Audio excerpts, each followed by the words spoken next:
बिस्मिल्लाहिर्रहमानिर्रहीम। अस्सलाम वालेकुम। TS300 जो कि बनाया गया है इस फ्लो चार्ट के मुताबिक,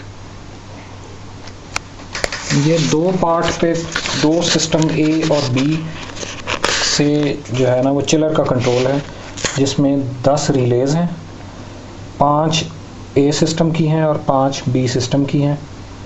6 सेंसर्स हैं जिनका फंक्शन मुख्तलिफ तौर पे उस चार्ट में दिखाया गया है। एक ये LCD है। ये LCD इस वक्त क्लियर नहीं नज़र आ रही, मगर एक्चुअली मुझे क्लियर नज़र आ रही है। कैमरे की कुछ प्रॉब्लम है जिसकी वजह से ये सही से नज़र नहीं आता। ये दिखा क्या रहा है कि टेम्परेचर दिखा रहा है जो मेन T1 का है, जिससे सारे कंट्रोल्स किए जाते हैं, और उसका सेट पॉइंट दिखा रहा है कि इस वक्त डिज़ायर्ड टेम्परेचर क्या रखना है हमने।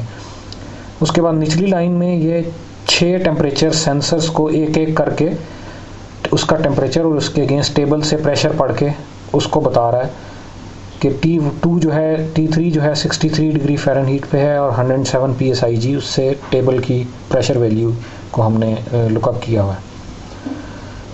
ये जो 10 रिलेज नज़र आ रही हैं, ये उसी तरह 5 ए सिस्टम की, 5 बी सिस्टम की, उससे रिलेटेड हैं 6 सेंसर्स, और बाकी ये 1 2 3 4 5 6 7 सेफ्टीज़।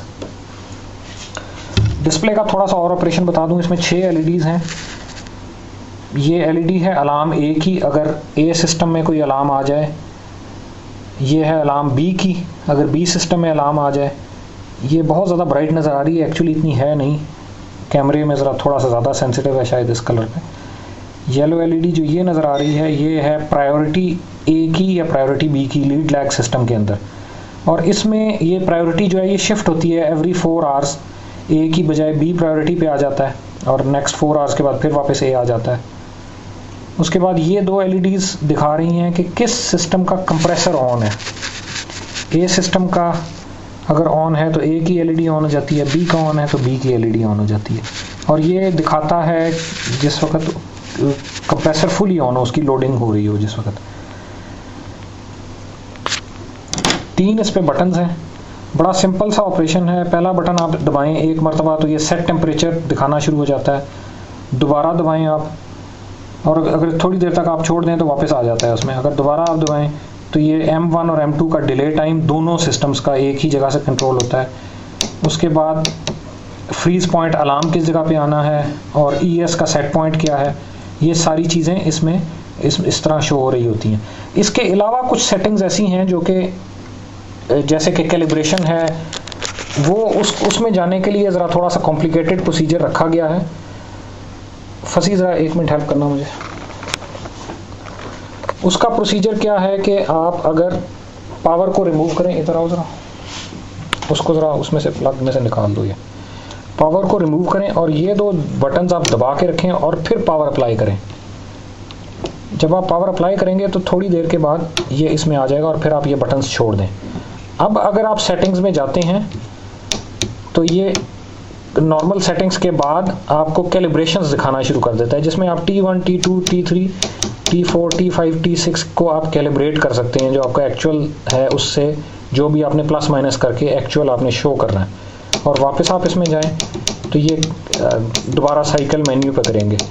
वंस आपने सेटिंग्स कर दी हैं तो इट इज़ एडवाइजेबल कि आप दोबारा से पावर इसकी रिमूव कर दें ताकि ये वापस अपने नॉर्मल ऑपरेशन मोड में आ जाए, और पावर अप्लाई करेंगे तो ये नॉर्मल अपने ऑपरेशन मोड में आ जाएगा। अब इसका ऑपरेशन किस तरह है कि जैसे कि उस चार्ट में बताया गया है कि T1 जो है वो सारे टेम्परेचर रिलेज के ऑपरेशन को T1 कंट्रोल कर रहा है। T2 सिर्फ डिस्प्ले के लिए है, प्रॉब्ली ये सप्लाई वाटर टेम्परेचर है शायद, बहरहाल आप बेहतर जानते हैं इसमें। T3 जो है वो फ्रीज पॉइंट की सेफ्टी है। इसी तरह T5 जो है वो सिस्टम B की फ्रीज पॉइंट की सेफ्टी है। T4 जो है वो ES कंडेंसेशन कंट्रोल है, प्रॉब्ली जिस तरह चार्ट में लिखा हुआ है, और T6 भी B सिस्टम का उसी से रिलेटेड है। इसी तरह सेफ्टीज़ हैं जो आपने चार्ट में सेफ्टीज़ लिखी हुई हैं। हमारी डिस्कशन हुई थी कि उसमें 2 सेफ्टीज़ हमने और ऐड कर दी थी, NC6 और NC7 की। ये है मोटर की फीडबैक की। अगर कंप्रेसर का फीडबैक के वक्त आप इसको यूज़ करते हैं तो अगर ये नहीं आती इंडिकेशन कंप्रेसर की तो उस सिलसिले में अलार्म आ जाता है।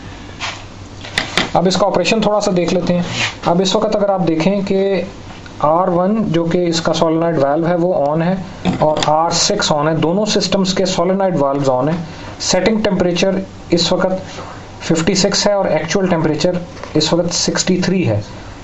तो इस वक्त कंप्रेसर्स ऑन हो जाने चाहिए, मगर क्यों नहीं ऑन हो रहे? इसलिए कि स्टार्ट में 3 मिनट्स का टाइमर रखा गया है, क्योंकि अभी हमने पावर इसको अप्लाई की है। तो 3 मिनट के बाद SV1 ऑन है, 3 मिनट के बाद वो सेफ्टी को चेक करके और R2 और R3 को, पहले R2 को ऑन करेगा जो मोटर 1 की वाइंडिंग है, फिर R2 को ऑन करेगा, फिर वो वाइंडिंग नंबर 2 है, और उसके बाद फिर वो अगर टेम्परेचर मज़ीद कम हुआ तो उस वक्त वो लोडिंग के लिए R4 को ऑन कर देगा। जो R5 है वो ES की रिले है, जो कि जिसका सेट पॉइंट हमने इसमें फीड कर दिया, वो उसके हिसाब से सिंपली ऑपरेट होती है। जब टेम्परेचर उससे बढ़ जाता है सेट पॉइंट से तो रिले ऑन हो जाती है, और टेम्परेचर जब कम हो जाता है तो रिले ऑफ हो जाती है। ये इसका सिंपल सा ऑपरेशन है। कनेक्शंस भी आप इसके देख लें। यहाँ पे 24 वोल्ट्स का कनेक्शन है, AC या DC दे दें। ये 6 सेंसर्स हैं, उसके बाद ये 7 सेफ्टीज़ हैं, उसके बाद ये सिस्टम 1 की आउटपुट रिलेज़ हैं और ये सिस्टम 2 की आउटपुट रिलेज़ हैं। थोड़ा सा हम इंतज़ार करते हैं कि इसका कंप्रेसर का सीक्वेंस देखिए। 3 मिनट पूरे हो गए, उसने R2 को ऑन किया, उसके 6 सेकंड के बाद जो हमने टाइम गैप रखा था, 3 सेकंड, उसके बाद R3 को ऑन किया कंप्रेसर को, और उसके बाद इसने R4 को ऑन कर दिया जो इसकी लोडिंग है इस वाले की। सिस्टम बी के अंदर उसने कंप्रेसर ऑन किया हुआ है मगर लोडिंग नहीं ऑन की हुई, बिकॉज के जो टेम्परेचर है वो अभी 8 डिग्री का डेल्टा नहीं आया जैसे कि बताया गया था। अगर इसका सेंसर मैं थोड़ा सा और हीट करूं तो आप देखेंगे कि इस जैसे जैसे टेम्परेचर अगर 1-2 और डिग्री बढ़ गया तो वो उसका सेकंड वाले सिस्टम का भी लोडिंग ऑन हो गई, और इसके साथ आप LEDs देखें, दोनों LEDs ऑन हो गई। इसका मतलब सिस्टम A भी ऑन है, सिस्टम B भी ऑन है। अनफॉर्चुनेटली मेरे पास तरीका इस वक्त नहीं है कि मैं सेंसर्स को 56 डिग्रीज तक लेके जाऊं, मगर maybe I can try. कोई बर्फ़ का टुकड़ा लाना कि इसकी अनलोडिंग हम देख लेते हैं कि किस तरह होती है। उसी हिसाब से सीक्वेंस है जिस हिसाब से लोडिंग हो रही है कि लास्ट में जो ऑन हुआ है वो फर्स्ट ऑफ होगा और जो फर्स्ट ऑन हुआ है वो लास्ट ऑफ होगा। तो जैसे जैसे टेम्परेचर घटता जाएगा वैसे वैसे इसकी रिलेज ऑफ होती जाएंगी, मगर इसमें भी कुछ सेफ्टीज़ इन्वॉल्व हैं। हाँ, ये मैं बता दूं यहाँ पे कि चूँकि हमने इस वक्त सारी सेफ्टीज़ हमने लगाई हुई हैं, इसलिए कोई भी सेफ्टी जिस वक्त उतार ली जाए तो उससे रिलेटेड अलार्म आ जाएगा। फॉर एग्ज़ाम्पल अगर पहली सेफ्टी को मैं अगर उतार लूँ तो वो चूँकि मास्टर है, फ्लो की सेफ्टी है, इसलिए दोनों सिस्टम्स के अंदर अलार्म आ जाएगा। मगर अगर मैं सेकंड वाली उतारूं तो वो सिस्टम A से रिलेटेड है तो उसका अलार्म सिस्टम A से ही आएगा और सिस्टम A ऑफ हो जाएगा, मगर B अपना काम पूरा करता रहेगा और B उसकी जगह ले लेगा। ऑल्दो अगर प्रायोरिटी A की भी होगी तो अगर A में अलार्म आ जाता है तो ऑटोमेटिकली प्रायोरिटी में वो B उसकी जगह ले लेगा। इसको मैं थोड़ा सा कूल करने की कोशिश करता हूँ।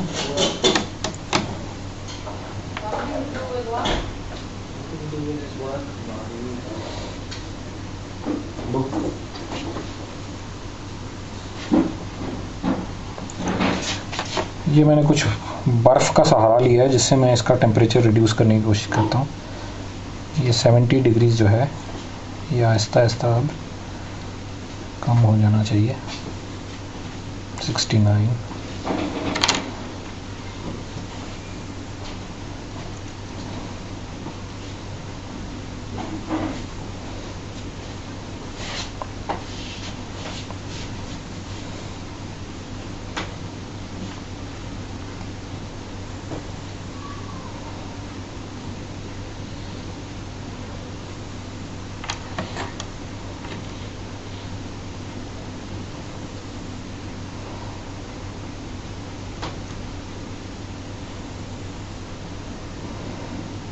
देखिए ये 62 पे जैसे ही गया है, सिस्टम बी जो कि इस वक्त लो प्रायोरिटी है जिसका 6 डिग्री का ऑफ का डेल्टा है वो 6 डिग्री के अंदर आया है, तो उसने सिस्टम बी की लोडिंग को ऑफ कर दिया।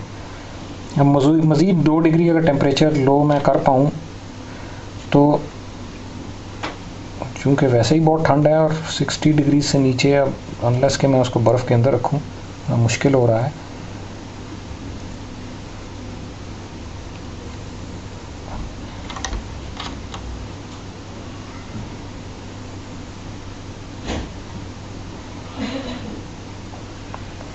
ये 60 डिग्रीज पे। अब यहाँ पे आप देखें कि सिस्टम बी का सोलेनॉइड वाल्व ऑफ हो गया है, विच मीन्स कि वो पंप डाउन कर रहा है इस वक्त, और वो अब चेक करेगा 30 सेकंड्स तक।